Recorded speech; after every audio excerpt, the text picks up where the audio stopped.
Hey everyone, and welcome back to my channel, or if you're new here, my name is Josh and I make videos about how to make your money go the furthest. So if you're interested in that type of content and you would like to see more like it, then please consider subscribing to my YouTube channel by smashing that subscribe button below. So in this video, I'm going to be reviewing the OpenSky Secured Visa Credit Card. So I'm going to be going over some of the main features of this credit card, listing some of the things that you'll probably like about this credit card, in addition to some of the things that you may not like so much about this credit card.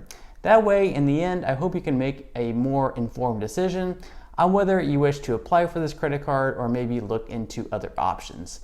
So without further ado, let's go ahead and jump right into it. All right, so we're going to start out with some of the things that you may like about this credit card. And the first thing that you'll probably like is that you actually get to choose your own credit line, anywhere from a minimum of $200 up to a maximum of $3,000. So you'll put that amount down in the form of a secure deposit, so that'll be coming out of your own money. So whatever you're comfortable with, if you just want to start with $200 and you just want to deposit $200 into your account, that's completely fine, and $200 will be your credit line. If you wish to have a little bit more wiggle room and say you want to maybe deposit $500 or even, as I mentioned, up to $3,000 if you're fine with that, all that is going to be completely FDIC insured, so they're not just going to be able to run off with your money and you'll never see from it again. So really, whatever you're comfortable with, whether that's $200 or $3,000, I would maybe recommend a little bit closer to the lower end, maybe something around the $500 range, especially because this is a credit card mainly for those looking to either build their credit or rebuild their credit. It should be a credit card maybe to make a little bit smaller purchases on, not necessarily to make larger purchases on. That way you can focus on building your credit in small pieces at a time. Additionally, another thing that you'll probably like about this credit card is they never actually run your credit when you apply for their credit card. So that's pretty good for someone who might be afraid of their credit being impacted by another hard inquiry on their credit score, which other credit cards may do. Also, if you have severely damaged credit, you don't have to worry about them seeing that and potentially denying you from having this credit card like other credit cards may do. So even if you have severely damaged credit, since they won't actually look at your credit score, you'll pretty much be automatically approved for this credit card. And finally, the last real good thing about this credit card is that it will help you rebuild your credit.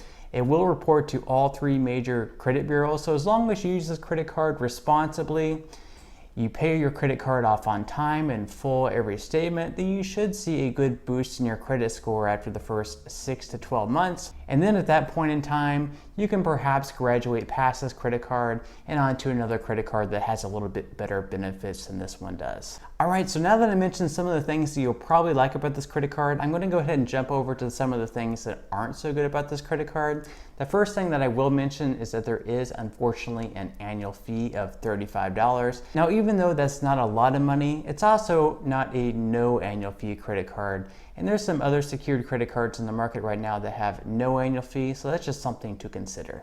In addition to that, this credit card also has the same fees that any other credit card will have. So for example, there's a cash advance fee of $6 or 5% of the amount that you take out, whichever is greater.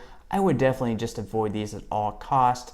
There's also a foreign transaction fee of 3%. So if you happen to travel internationally, this is a credit card you probably wouldn't want to use. I would just use cash instead. In addition to that, there's also a late payment fee up to $38 and a return payment fee up to $25.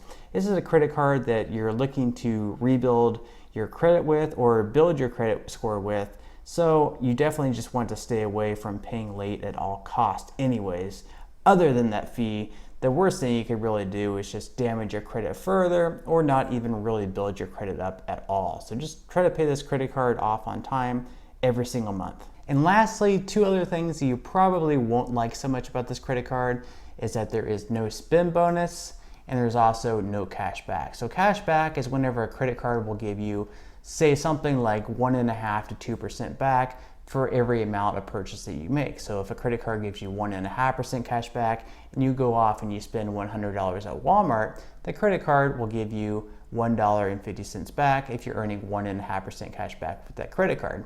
Now, a lot of secured credit cards do not give you any form of cash back, so it's really not surprising that this one doesn't either. It's really mainly meant to help either rebuild or build your credit, so that's fine. I guess it doesn't have any type of spend bonus or cash back. However, if you're eligible, I might recommend applying for a credit card like the DiscoverIt Secured credit card. That card actually has a spend bonus and cashback. So I might recommend looking into that one first. That one also doesn't have an annual fee. So to sum things up, I would say this is a decent card just because it will help you either build your credit or rebuild your credit score. However, that $35 annual fee kind of turns me off a little bit. And then of course, there's also no spend bonus or no cashback, which like I said, isn't really too much of a surprise given that it is a secured card. I would definitely recommend looking into the DiscoverIt Secured card before this one if you are eligible. Otherwise, I would say all in all, this really isn't too bad of a card. I would just use it to build or rebuild your credit. Make sure to pay all of your payments off on time. That way you see some success with it. And then after maybe 12 months of using this credit card, just avoid that second year annual fee, apply for a credit card that has a little bit more benefits, that doesn't have an annual fee, and just move on from this one and continue to build your credit from there. Well, that about wraps up this video. If you did enjoy the content in this one, you would like to see more videos like it, please like this video, subscribe to my YouTube channel, and until next time, I'll see you guys, and I hope you have a great day today.